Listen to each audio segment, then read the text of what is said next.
Good morning. We're on the record in case D-592-622, Michael Sternberg versus Shelley Warneck. Counsel, your appearances for the record.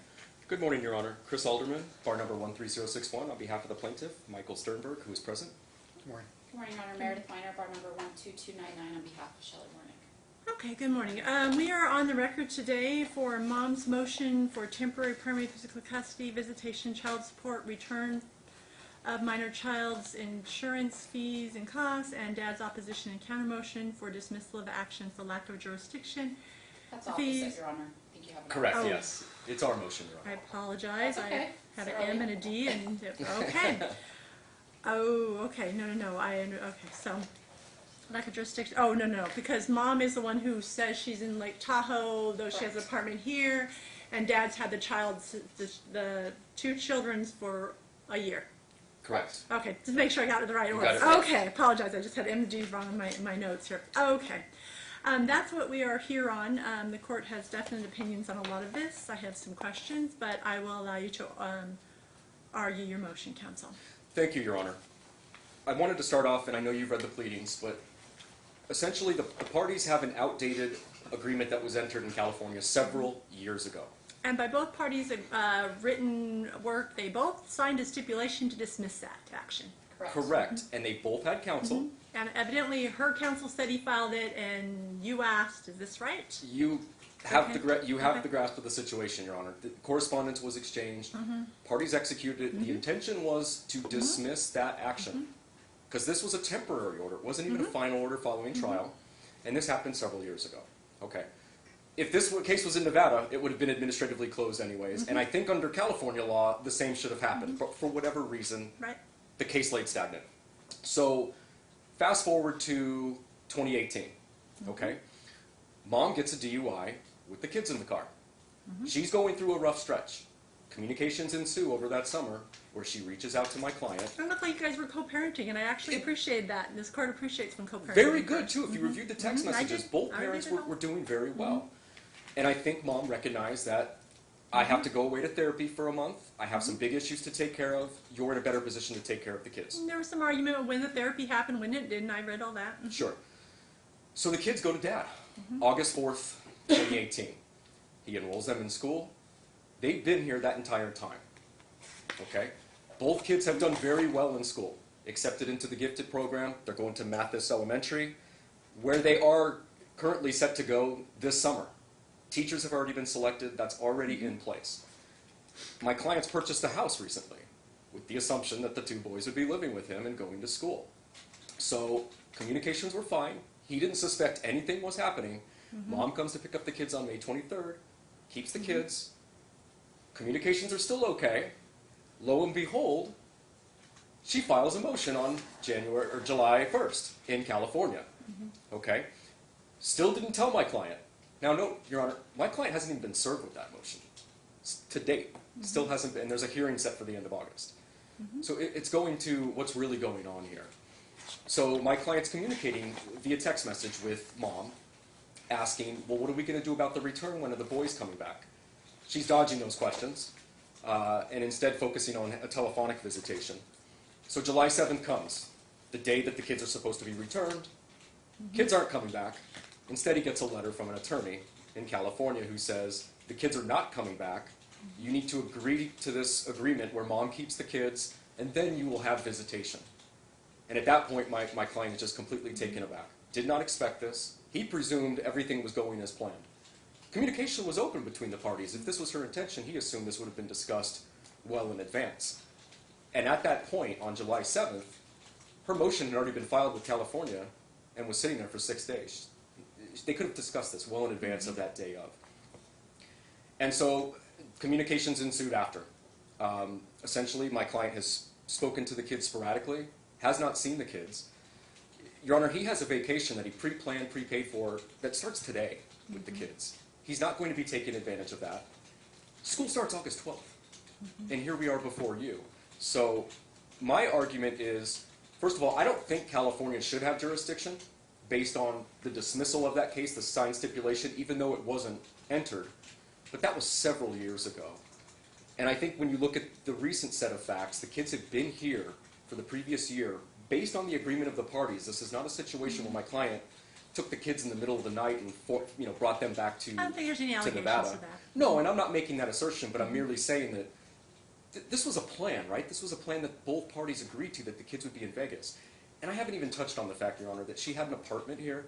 An apartment, she's registered to vote, is my understanding from your plea. She We'll was, talk Your about Honor, that and I on this corrected side. that in a footnote. I believe she's no longer registered to vote, but she was at some point, and you know how that works. You go to the DMV, maybe you register a car or do some sort of transaction. They hand you a form, you You check say, a am box. I a resident of Nevada? Am I a resident here? And you sign it and you move forward. Correct. That's not something that they Right. just do on their own. Right. So I think that also goes towards where's the convenient form in this case. I believe this is a Nevada case. I believe these kids need to be returned immediately so they can be going to school like they're supposed to. And we need them returned now. And I would ask that they be returned now so he can take part of that vacation that has been pre-planned and prepaid. We have them enrolled in school. If it comes to it, and I don't think it should, but if it comes to it, at the very least, we need a UCC JEA conference with California. But in the interim, I think the kids need to be returned immediately based on mom's conduct that has transpired through this summer. Thank Okay, you. counsel, your turn. Sure. I'll keep my opposition fairly brief because I truly think that the merits of the case are not what we're here to argue. Before we get to the base ability to argue the merits of a custody dispute, we have to establish jurisdiction. And quite honestly, the proper venue for this case is where it already lies.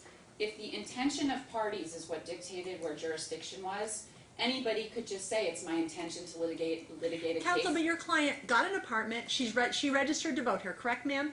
You registered to vote here when you moved here. I registered to vote so I could partake in the 2018 midterm elections. Okay, so you registered to vote, But stating on that registration form from your client's statement that you're a resident here. You have to be a resident to vote in that state, right, counsel? Yes. Okay, so by your client's statement, she registered to vote here. She got an apartment that she's just now terminated lease a year later. And so we need to have a UCCJA conference so I can talk to these. So That this part is the I problem. fully agree with. So this is the problem, counsel. Your client did all these actions that say, I'm a resident in Nevada. She took affirmative action from what you're saying, just from your own statement, ma'am, that you registered to vote, because that's all provable. We're Yes, not Your trying to Honor, have I am registered to vote in California. Now That's you fine. are. And I Now did- you are. But when did you re-register to vote there after you, did you register to vote here for last year's interim elections, what you're saying? You moved here, you signed a paper that says, I certify I am a resident of the state of Nevada, correct? I filled out that form and You shortly signed it? thereafter I electronically, yes. Right. And I am currently registered to vote in California, pay taxes I understand, there. I showed up for understand, jury Mom, duty. this is the problem. This is the problem. You, by an affirmative thing, it said, and jurisdiction would have been lost in California at that time, correct, counsel? Correct. So that's where there has to be UCCA, because you don't get to lose jurisdiction and California gets to take it again. So by her action, she stated, I no longer live in California, according to her statements.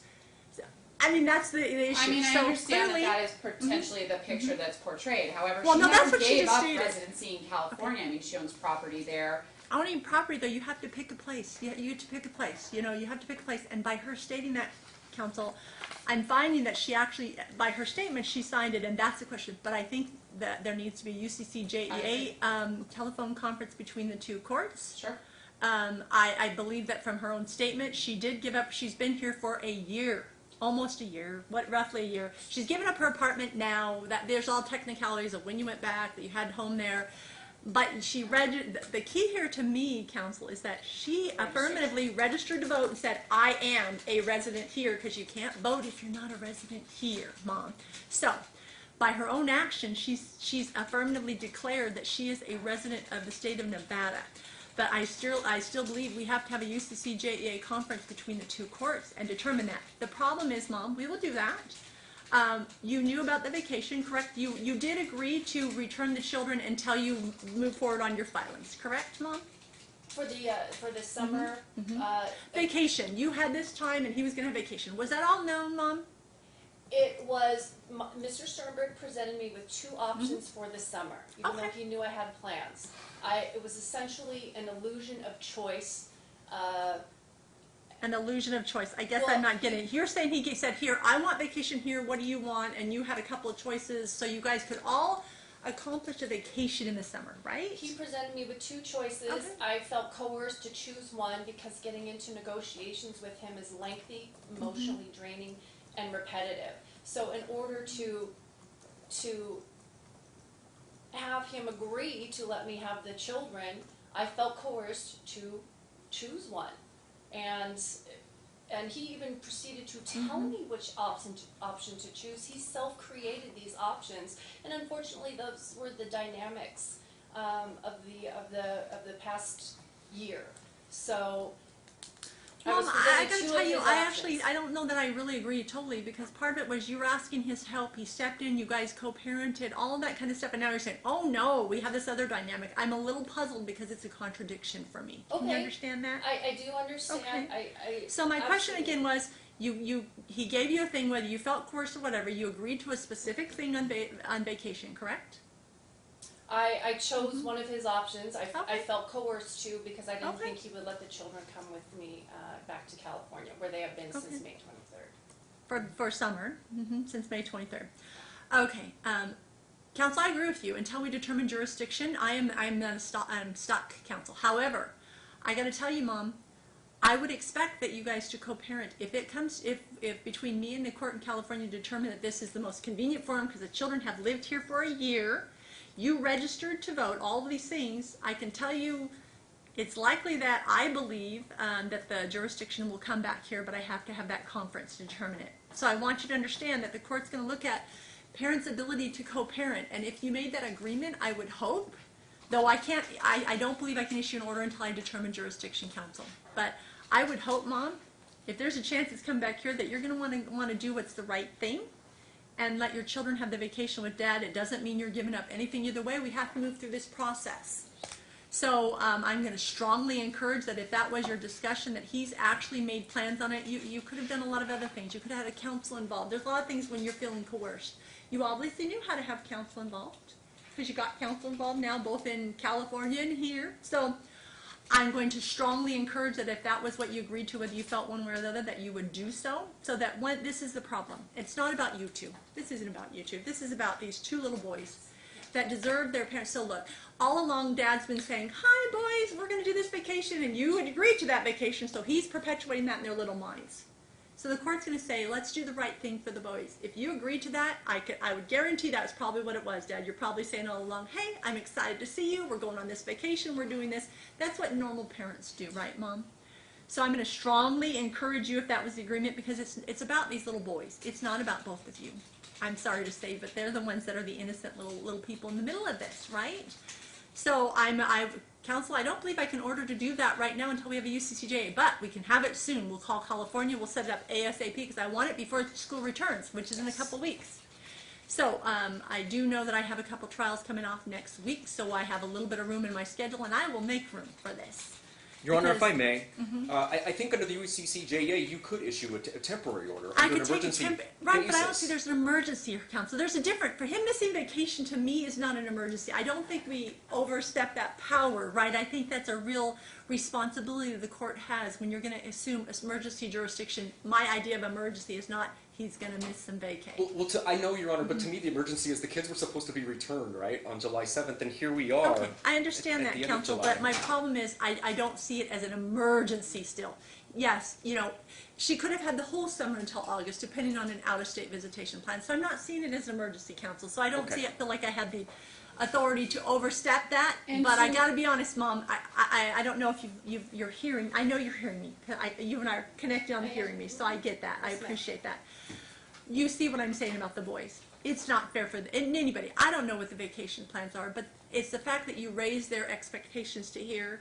It's like telling a kid, we're going to Disneyland, and then say, oh, wah, wah, wah, sorry, you're not. I mean, I don't know what it is. It's just the fact that they have an expectation, and these boys are 10 and 9, and they're old enough to have that expectation. Your Honor, I think to address Mr. Alderman's concerns and the court's concerns between the three counsel that are now involved, we can certainly fashion some type of an agreement with respect to the remaining vacation that Mr. Sternberg has planned without court's intervention. And You understand what I'm saying? I Because certainly look, if it comes to me, I don't think either party is attempting to thwart one another's relationship I don't think they with the have. child. I don't think they it's have in the just a past. confusion I over-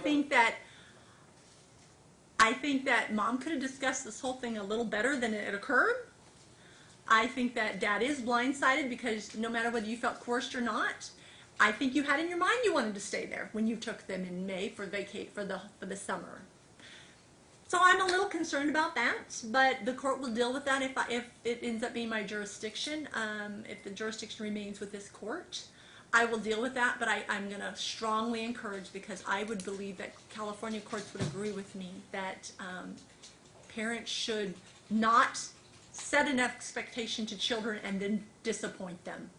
I don't think any state would want that, right? I think that's the situation. And you did, no matter how you felt about it, you had this agreement, the boys were set up all along, hey, go to your mom, we're going to come back, we're going to do this when you come, blah, blah, blah, this is the thing, and then they're with you, and now, well, I don't know if you're going, and now the kids are like, is my dad bad? You don't want this either. You don't want your kids to have that assumption that, oh, I'm not going to dad. Maybe that's a bad thing, because what did dad do that I'm not going with that? There's all little things that little minds get. So this court is very cognizant of that, of children. So I'm going to set, my JEA will set a UCC JEA conference. Counsel are allowed to appear. I do them in my court. I don't do them in chambers. I believe everything should be on the record as best possible. Some judges hear them in their chambers and we report back. I would prefer them to be here. You don't have to come, but you can come. That's the situation. And it's a lot of times it's up to you guys whether you want your counsel to come, because guess what? They're charging you. All they sell is their time, and their time is valuable, and you're lucky to have good counsel here. So I will have my JEA set that as soon as possible. Hopefully we'll be able to set it next week. It'll depend on the California courts. Do I have any information? Do we have the information from the courts, counsel? I need a pleading or something in there that shows me a phone number for my JEA to call. I did attach it as exhibits. Okay, I just didn't print out the exhibits. JEA declaration. I mean, as you can see, my folder for my night reading is Sure, already there's big a lot of enough. courts in California to reach out to. But There are. So if that's attached, I will refer my JEA to the exhibits, and then we will get that set up ASAP, Okay. and we'll notify you both, and then we'll move forward. I will expect you guys to notify California courts, because or the California courts to notify. I don't know what their requirements are there. Perfect. We'll notify you, but that you are who are before me. Sure. So that will be my order right now, and I would hope you guys will talk outside to come up to something to arrange. I mean, it doesn't change the fact we have to have a UCC JEA conference, Mom. It's not usurping any rights that you've exerted here, but I just want the boys to have a good summer with both of you. Okay, so that will be my, so we're just going to continue this over until the UCC JEA conference occurs, okay? Great. Thank you so much. Thank you, Judge.